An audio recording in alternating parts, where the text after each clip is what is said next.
So I just thought it'd be useful just to reflect on just the aims of the workshop and what we're kind of, or what I'm sort of covering today, and also what I'm not covering.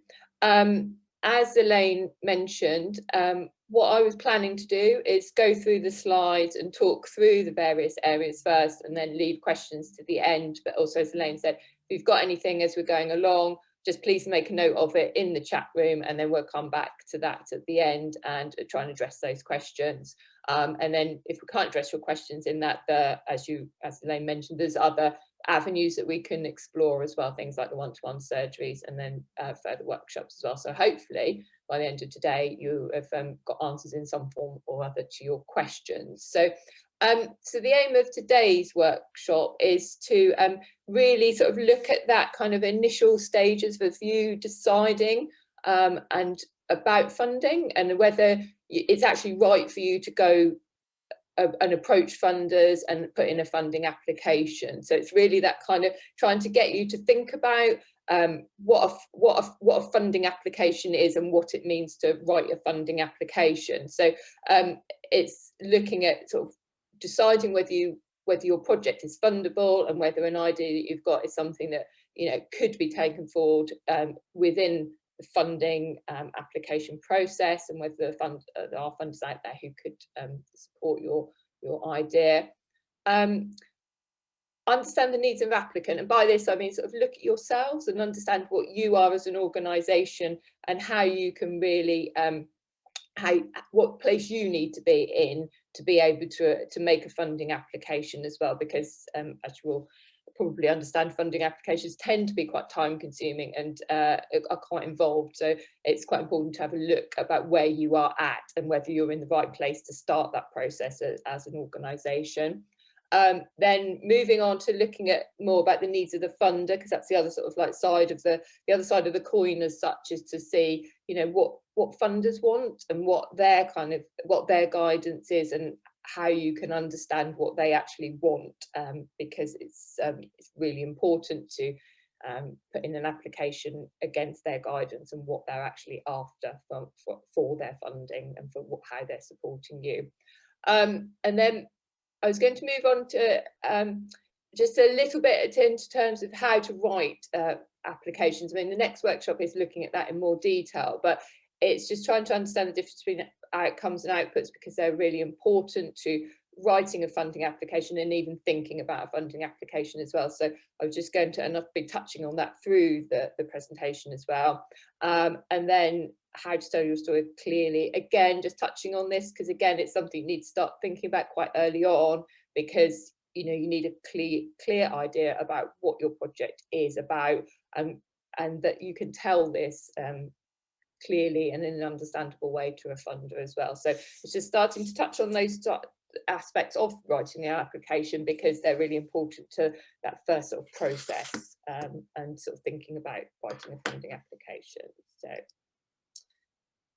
So I think the most important sort of question that you're thinking about even before you start applying for your grant and what you want to do, your idea, does it fit with your own strategic purposes and your core activities? So it's really looking about what your strategic documents are saying about your organisation, and this could be a forward plan, business plan, or something similar. I mean, different organisations call them different things, and they will be something that you will have as an organisation that is accredited or working towards accreditation. So it's really going back to that document and making sure that whatever your idea is, it does fit into your strategic aims and what you're actually about as an organisation.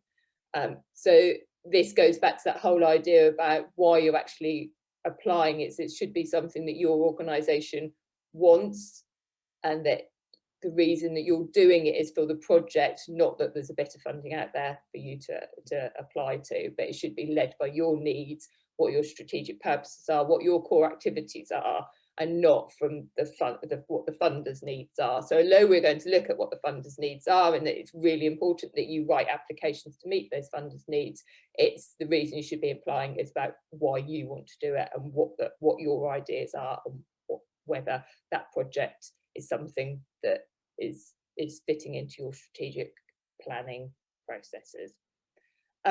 So one thing I was going to suggest, and it's just a way of maybe doing this, there are other things that you can do as well, but it's just one way of looking at this, and just a way of sort of looking about what your priorities are about funding, is a funding matrix. So it sounds may sound a little bit more scary than it actually is. It's not, it's just a simple planning tool, but it's looking at what your projects are, where you've got projects sitting within your organisation. And this is just an example that I was just bringing up about people having a redevelopment project where they've got repair elements, building improvements, there's design, interior design elements, and staffing issues within that. So, but it can be anything to do with your organisation. It could be a redevelopment project. It could be something to do with your collections, and they can be as far-ranging as you want them to be as well. The funding matrix can be as far-ranging as you need it to be. It can sit as a separate document by itself, or it can sit inside one of your other strategic planning documents, like a forward plan or something like that. So it's entirely up to you about where that might sit, and whether it's a useful document for yourselves to do. But I would suggest that it's always useful to look at the priority of your projects, what you've got as an organisation, and what things that you want to do as an organisation, and then looking at, as I say, their priority, just laying out a little bit of a description about what they are, what you know about that the funding needs of that. And that doesn't have to be a precise sum, it can be a guesstimate of a cost if you're just looking at it to start with, but then you can start looking about where you might look for funding for that, your timescales, and then sort of risks and opportunities within that as well. But as I say, I mean, you don't have to do it this way, but it's just a useful way of looking and assessing about what you've got as an organisation, what projects you need to do, and whether you need to do them, what your funding priorities are within that as well. So just as a bit of an explainer to that, is just that the table is basically summarising these arrangements and what you've got for each project, and it can be internal funding as well as external funding as well. It doesn't have to be all coming from outside or funders that you're looking for. It could be things that you've identified internally, how urgent that is for you as an organisation, as I say, like estimating those costs, and then rating the costs as well as, rating the project, about how risky it is, and that can help you decide whether you want to go, whether you need to go for a funder or not as well, go for outside funding. So for example, if you've got something very urgent, for example, the MEND grants are out at the moment, which is the looking at long-term maintenance and management issues within museums. And then if you've got a funding matrix like this, and you've got that project as a key project within your organisation, you've discussed it and talked about it as an organisation, and you know it's a high priority, then this opportunity of the funder comes up, then it's making sure your project is there and the funder meets your project needs, rather than the project is coming up and then you trying to sort of like scrabble around and think, oh, this funder's come up, I can now approach that funder for a project. So it's about being really clear about knowing what your priorities are, what you need funding, and then when funds come up, then you've got this sort of mix of projects that are all sitting there that you want to do, but then when a funder comes up, you can match them to each other rather than the other way around. So I think, this is just one way of doing that, and as I say, there may be other ways within your organisation that you want to do that, but I think it's always useful to have some record of what you want to do and when you want to do it, so then if a fund comes up, then you've got you have got something that you can then refer back to, and you're doing it in a structured way. And again, it's looking back at your strategic priorities and planning as well, so things are much more planned and within your process for an organisation.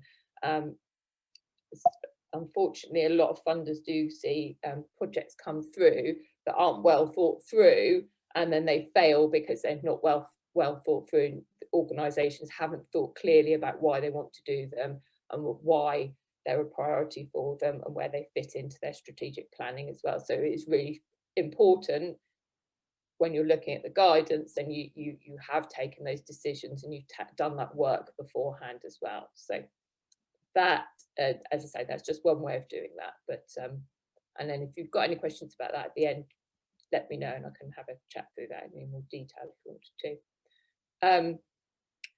Another important element, and it's linked to that funding matrix, is thinking about your cost implications of applying for a grant. So on the next slide, we've got just a really simple cost benefit analysis, because it doesn't have to be, again, it doesn't have to be anything really in depth. It's just taking that time to reflect on what the cost of the project, you applying for funding for a project is, and what the benefit for that will be. And it's making sure again that you're just using making the best use of your resources. So, you know, many of you are small organisations and may not have any paid members of staff. So it's just thinking about how you best use those members of staff to put in an application, and then it's those resources that you take to actually put in a funding application. Many funding applications, even the smaller ones, are very time consuming. Often writing a few hundred words is just as difficult as writing a few thousand, because again, you have to think clearly about what your project is and what the story of your project is, and making a clear bid for it within the funding application. So, even small applications can take a lot of your time up, but and also added to that about the time that you take to do something as well. A lot of funders are getting high volumes of people applying to them. Success rates are historically low for some funders anyway, and just demand for funds is becoming increasingly, the demands are just increasing all the time on funders as well, and particularly when we've had situations like the pandemic, then their funds get even more stretched as well in terms of how many people are wanting funding. So I just thought it'd be useful to talk through just a quick example about cost benefit analysis, just to show you that it doesn't have to take a huge amount of time. And this one Elaine kindly shared with me as a quick example that would be something that you may all think about doing, which is one of the South East Museum development grants. So this is one looking at the collections care grant. So, sorry, flicking through my slides too quickly. So the example we've got here is a costume collection to be repacked in acid-free boxes, and that you as a museum may not have much funding for that, apart from that you've got volunteers, and of course that's part of your resources, but that you will need some cash funding to also support that particular project as well. So on the face of it, I mean, it's a small grant. Perhaps you might think that actually it's quite a quick thing to do in terms of putting in quite a small grant, but there's quite a lot to think about, even with sort of very low levels of potential funding that you get through as well, the opportunities that you get. So for the South East Museum development grants, you've got to look at the costing it out as you would with any project. So looking at any materials that you might need, and that can be in kind as well. So cost of materials, but also other support that you would need as well. So that could be, professional supports as well. So it's time and getting quotes, looking at costs of materials, any guidance that you have to read for the application as well, so that can take time and understanding what the funder actually wants. It may be that you need to talk to your museum development officer as well, which can take a little bit extra time as well, because you might be a bit unclear about what some of those requirements actually are. For example, if you don't understand what the benchmark document is, you may have to go back to for example, talk to Elaine and have a chat with her and to see, you know, what that actually means and what that requirement is. So those things can all take time. It's just time responding to the letters as well. So there's always requirements within grants as well that you have to respond to and make sure that you're meeting those as well once a grant is awarded.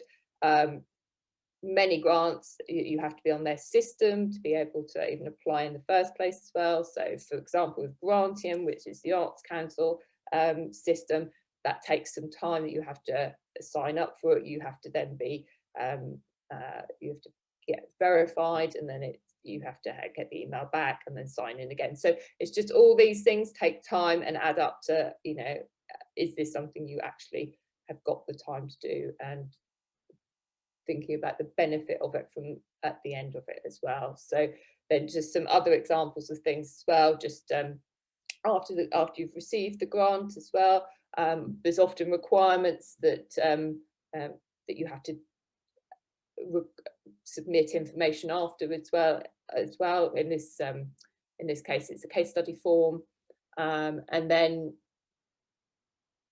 I don't think there's any grants that you wouldn't have to send evidence of expenditure to support your application as well, support your final submission as well. Data gathering as well for the Museum Development Service questionnaire and survey, and then you have to think at the end of that, you spent quite a lot of time either preparing for it, responding to it, or then following it up afterwards. And is the benefit that you're getting from that, is that enough for you to want to put in that application still as well? So obviously, if you're looking at higher levels of grant applications as well, this is quite a small example and is quite a relatively small amount of time. But if you're looking at a larger grant, for example, some of the National Lottery or Heritage Fund grants, they're called now, they can be very, very time consuming, take up hours and hours of your time as well. And then you know, you need to also consider as well that if you don't get a grant as well, particularly with the larger ones as well, that you've invested a lot of time in them, and you know, it's disappointing when you don't get the funding, and then that impacts of like, then, you know, do you want to do it again and go through that whole process again, because it is very time consuming, very quite stressful to do as well, and collecting information and doing that as well. So it's that whole thinking about that whole kind of process of you know, if you're not successful doing it as well. So it's just, as I say, it's not something that should take a huge amount of time, but it just is really beneficial for you to start thinking about that as well. So it's just going all over that stuff, just even before you get to apply for a grant, just think about it. So just even more stuff to think about before you actually get to applying for a grant. So we've kind of looked at that whole idea about making sure that you're in the right place to put in an application, that you've had a look about, have you got the resources for it? Do you think it's beneficial for you to do it? Does it fit into your core activities and strategic planning? So you've looked at all those elements as well. And then you also need to take into consideration, is your idea actually fundable as well? Because a lot of funders get applications that just do not fit the funder's guidance. So we'll talk about that in a little bit more as well, detail as well. But a high level of grants that are received don't meet their requirements and aren't ideas that could be funded. So people don't read that guidance and read the details of the guidance, and to make sure that their idea is fundable. So to think about that, it's always worth going back to your constitution. So looking at what your constitution actually says about your the areas of benefit that you actually cover as an organisation, and does the project then meet your aims and objectives of your museum as well. So that's really key to do, to check that, because there's two reasons with that. Because it may be that your music, because what often happens is that an organisation will move on, and over the years you will have taken more things on as an organisation. So you actually do them, and they are part of what you're doing. So they may be in your strategic planning documents, but your constitution may no longer be fully reflective of what you're actually doing as an organisation.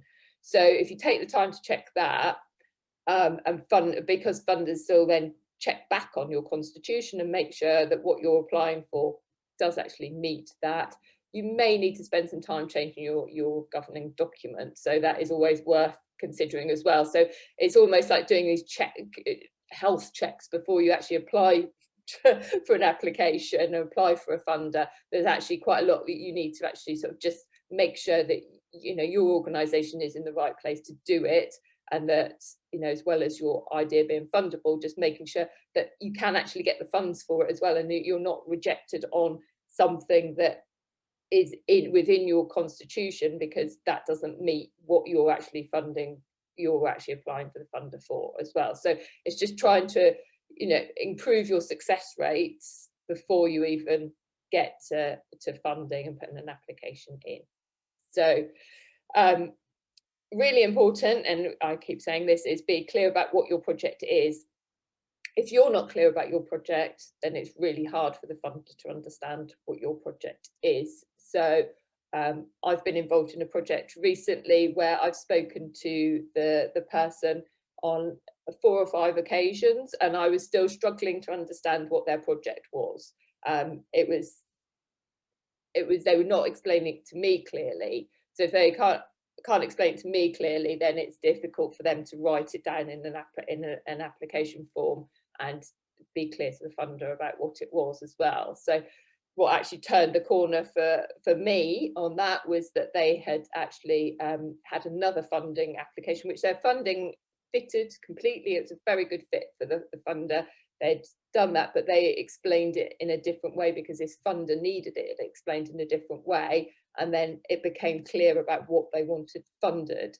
So it is worth telling other people about your project and about what you want done with it. And it may be someone like Elaine, or coming to a funding surgery, that you're explaining it to someone else, and if they can't understand it and it's not clear to them, then they can go away and think about it and think about how they're actually how you're actually talking about it and how you're actually explaining your project as well. So it's really important to get that whole that clear right from the start before you even put it into a funder as well. So and again, we touched on this with the cost benefit analysis, but is it realistic? Do you have the time and resources to apply for funding and also then to deliver the project as well? Because you do have to think the whole process through as well. It's not only the time that you're taking putting in the application, it's also once you get to a project and delivering a project that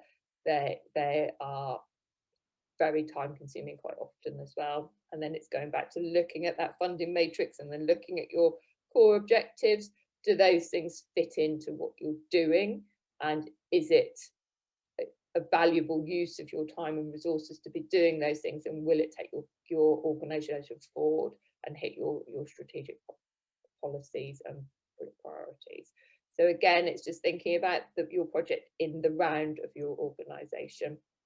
A really important one, again, that often people get tripped up on is the evidence of need for your project as well. So I mean, I do a lot of audience development work with organisations, and often this is again where funding applications fall down because organisations don't have the evidence they actually need for their project. So, you know, depending on your project, if it is an audience development project, you'll need to be clear. For example, if you've got an audience development project and you want to work with schools, how are you evidencing that the schools want that project and want you to work with them?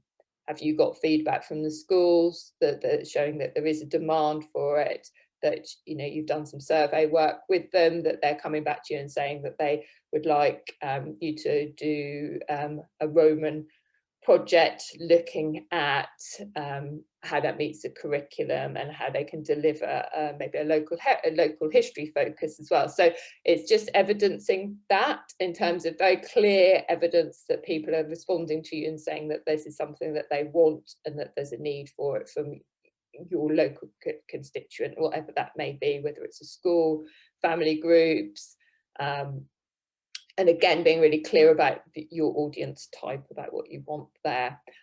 It could be that there's a more general project that you want to do. So if it's a more sort of building project, for example, so you want to put extension on a building, which is obviously quite large scale, again, it's getting that evidence of local demand, that you've got the demand there for that extra space at your museum, whether it's maybe an extra room for your collections that you're expanding, or so for an education room. Again, making sure that you've got that evidence for it. So for those larger scale projects, it's looking at your, you know, your local area profile, which is something you can commission from the audience agency, and often with grant applications you can put funding into to support these types of bits of documentation that you'll need as well. But again, it's looking at, you know, is there an identified need and demand out there for it? So, you know, are you meeting your local or reflecting your local population? So your local area profile will be able to tell you that, and then can you say that your museum is either not meeting that at the moment, and then by putting in projects or a project that you're meeting an area of that you're not. So for example, so if you've got a high number of families in the local area and that you want to put in a family project to work with under fives, then again you've got that detail in the local area profile, but then you've also been out to talk to local families and about the need for it as well. So again, that is often an area that's overlooked within applications because people don't have enough evidence to support it. And also demonstrating that need will help you shape and inform your outcomes as well. And we'll go on to outcomes in a little more detail, because understanding what an outcome is really important to, again, putting in an application and deciding if you want to do it or not. So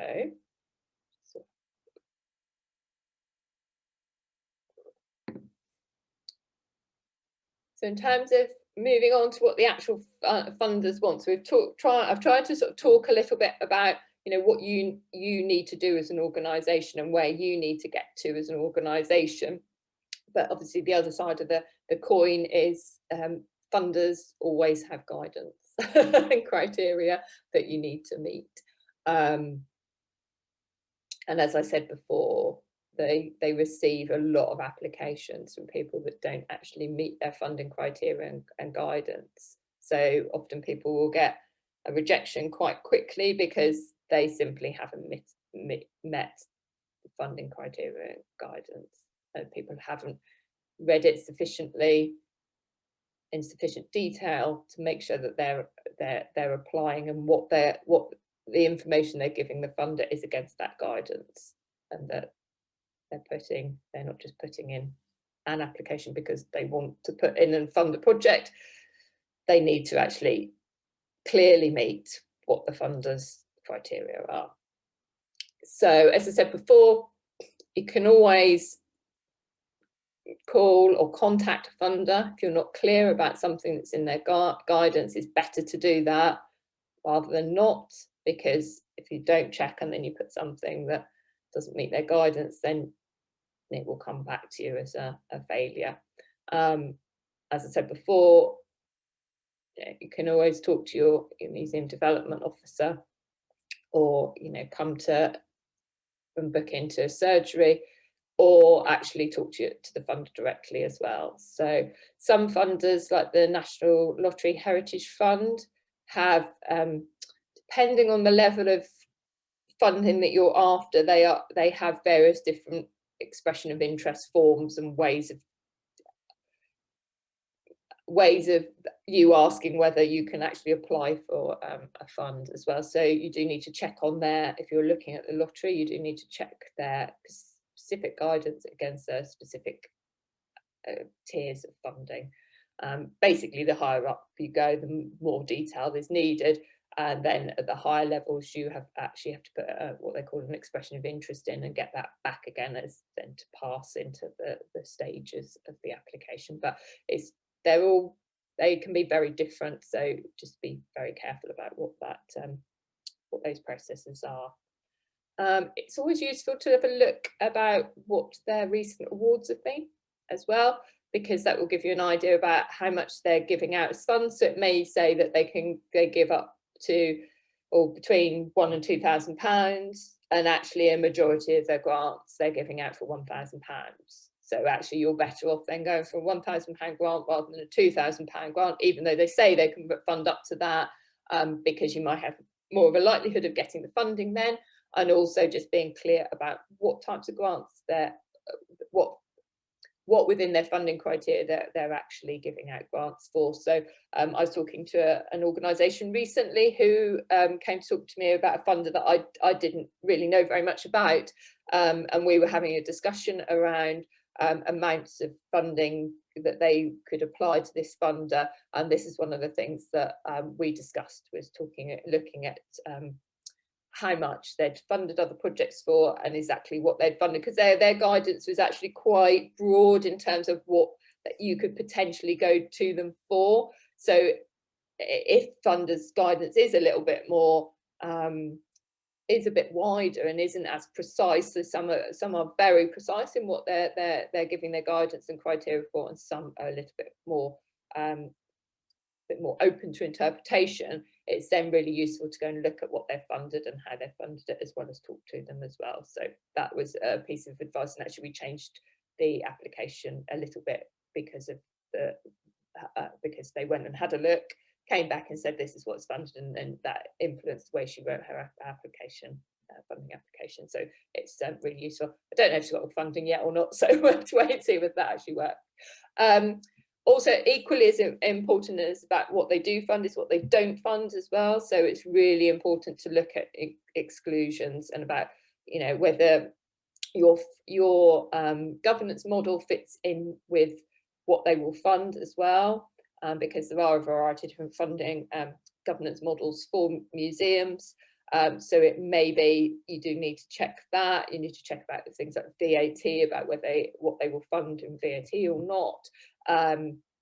Yeah, so it's really, really important to check that what their exclusions are as well, as much as what they will fund is what they won't fund as well, is really important to do. Do you need match funding? Again, and about what that match funding may look like. Is it cash, non-cash, in kind? What's the percentages? Do the percentages change if you're applying for more funding, or different funding levels? So yeah, again, really important to check that out at the moment. Some funders recently have changed the need for match funding because of the pandemic, and have taken that requirement out, but then it will go back in as well. So always, I know it sounds an obvious thing to say, but always go and read the most up-to-date guidance. I was just talking to Elaine just before we started today, actually, and I'd got slightly caught out with the lottery guidance that had changed while I was writing an application and had to go back in and change it, and it changed some of the answers and the way I was writing things as well. So it just demonstrates it doesn't matter how many times you put in a funding application or how many times you've done funding, that, you know, you can be caught out by it as well, and I have been recently as well. So that was not a good day when that happened. So, and then again, one of the things that I would say is I always put at the top of a list as well, is when I'm looking at funding guidance and things, is the additional documentation that you need, because that documentation can actually take quite a lot of time to get together.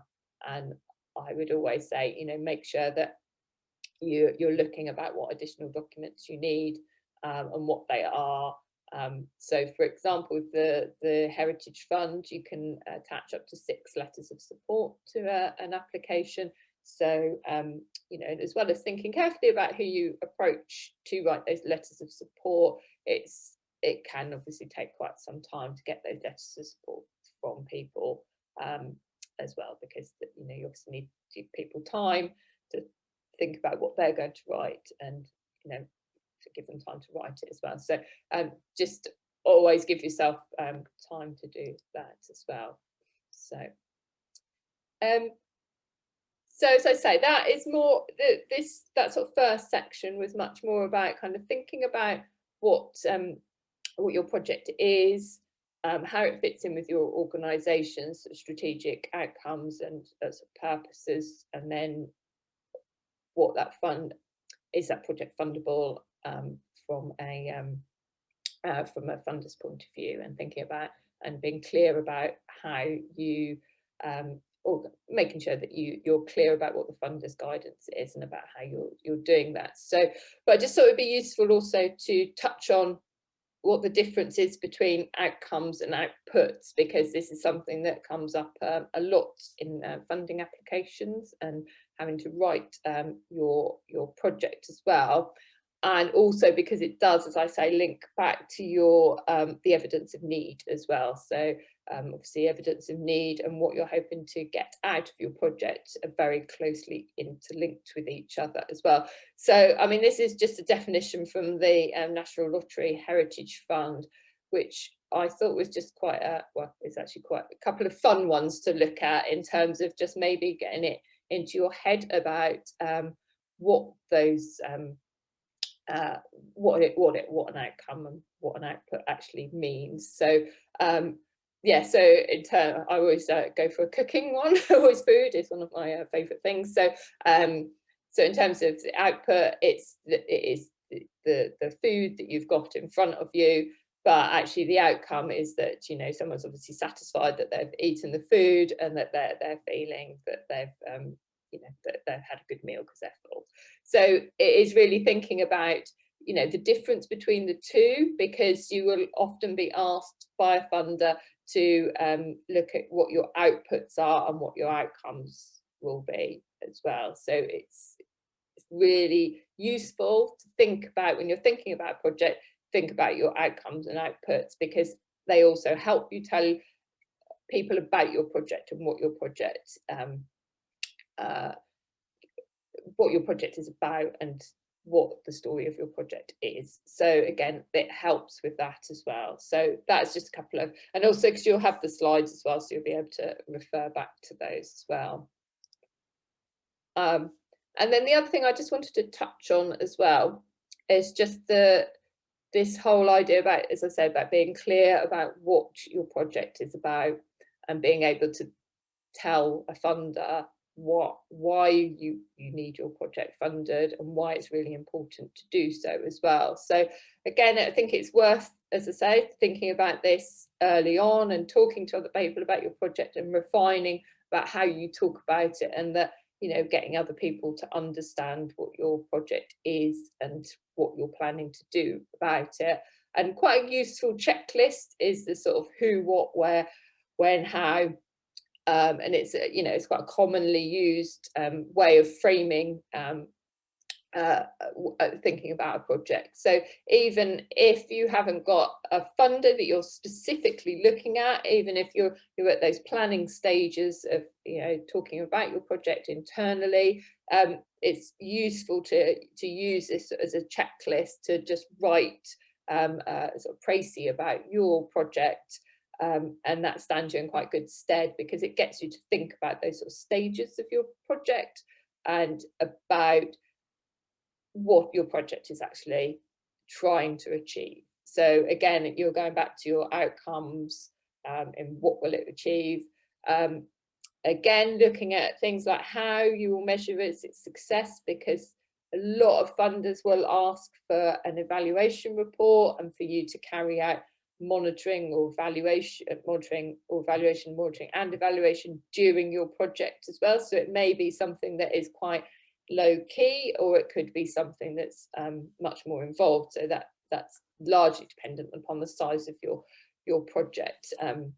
Again, for example, with the lottery, they ask for an evaluation report and then won't release the final payment until they've got an evaluation report as well. So again, it's really worth thinking about that as you're developing your project, about how you will put in the monitoring and evaluation of a project and how you're going to do that as well. So again, it's just before you even sort of put pen to paper, is thinking about all those things before you even start writing a funding application. So a lot of the most of this is about thinking and planning your project and thinking about whether you actually want to apply for a funder for that particular project, or whether it's another project would be better suited to that funder, or whether you've got enough time to do it.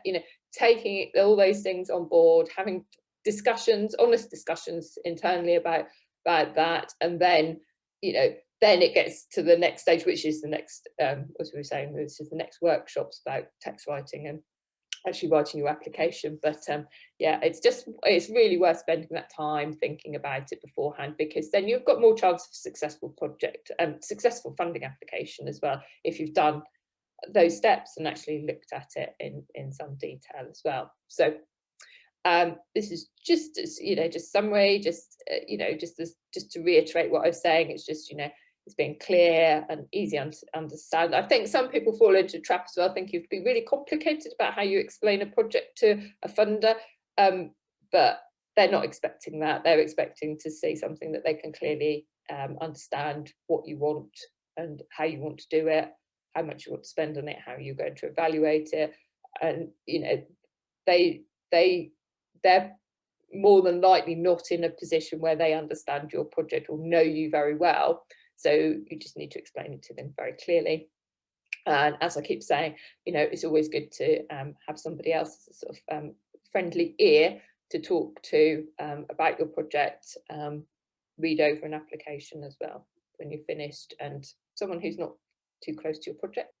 As you probably already know, there's the larger cultural recovery grants that have been quite sort of well publicised, and that people have got large amounts of money from. But one of the things with that is because even the baseline for applying for that was quite a large amount of money for small museums. So the South East Museum Development Fund has, with the Arts Fund, got recovery grants aimed at smaller museums, or smaller grants. So generally it would be smaller museums, I would have thought, because it would fit more within their kind of aspirations and their kind of their need as well. So they're between £750 and £3,000, and one of the restrictions on that is that you didn't receive any other of the emergency funds that are around as well. So any of the National Lottery Heritage Fund or Arts Council, cultural recovery funds. I said in my presentation, don't use acronyms, so I've just littered this with acronyms for everyone. So anyway, CRF is the Cultural Recovery Funds. So the deadline for that is the end of August. But again, I mean, if people are in that position where they feel that they do need some support around recovery, then that would be, again, there's no problem with talking to people at that low level as well, so, or that lower level of grant at all. And then you're probably aware as well of the range of small grants that are available through the South East Museum Development Fund as well. So yeah, again, I mean, just need to look on the website just for the actual details, because they're all slightly different and slightly different bits of funding you can get as well. But again, I mean, they're not large amounts of money, but they're really, really useful. I know from being a museum development officer myself, I mean, even small amounts of money can make a huge difference to an organisation, and give you information, or give you some work that needs to be urgently done as well. So I mean, it's definitely worth looking at those. And again, I mean, even if you want to talk about those and need some help or support with those, I mean, you can obviously talk to Elaine as well, but if you feel you need a bit more, you can come through to me as well. And then in terms of just some of the key funders, these are people I've sort of mentioned when I was talking. I mean, you've probably all heard of the National Lottery Fund as well. As I say, there's quite a wide range of grants that they do award. They, do start off with quite small amounts of money, £3,000, £3,000 to, larger scale, really large scale projects. But again, I mean, with the lottery, they like you to build up a relationship with them. So even if you are thinking that, you've got a larger scale redevelopment project that is part of your sort of aim of your organisation, that actually it's really good with them to start off with the smaller grants, so they get to know you as an organisation, can see that you're kind of building up what you're doing and how you're operating as well. So although I think a lot of people automatically assume that they're quite large scale bits of money, they have actually got smaller grants as well, and the funding guidance, so I haven't detailed all here because it's quite different as you go through. It's just because they're scaling up the types and amounts of information you will need, but they're still looking for the same they're still looking for the information in the same area. It's just that they want more of it the more money you ask for, and then they ask for more detail as well.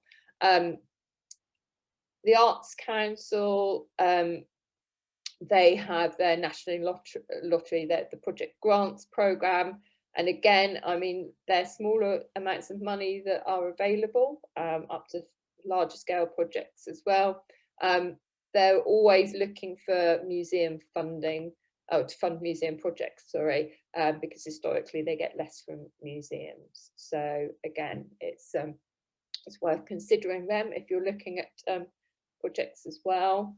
And then some of the other ones, I mean, these are a bit more specific. Historic England, if you've got a building at risk, the collections fund from Esme Fairbairn, and again, that's slightly, well, obviously with its title, it's more focused on collections and doesn't support capital costs. So there's a real difference with that. And then there's things like the Arts Fund with their Reimagine grants, supporting organisations, and then things like the Architectural Heritage Fund, again, which is a bit more sort of a bit more specific around, they're really looking at historic buildings within regeneration programmes around town centres. So, but it's often useful for a museum to know about, because museums won't necessarily know that they can get money from those types of pots of money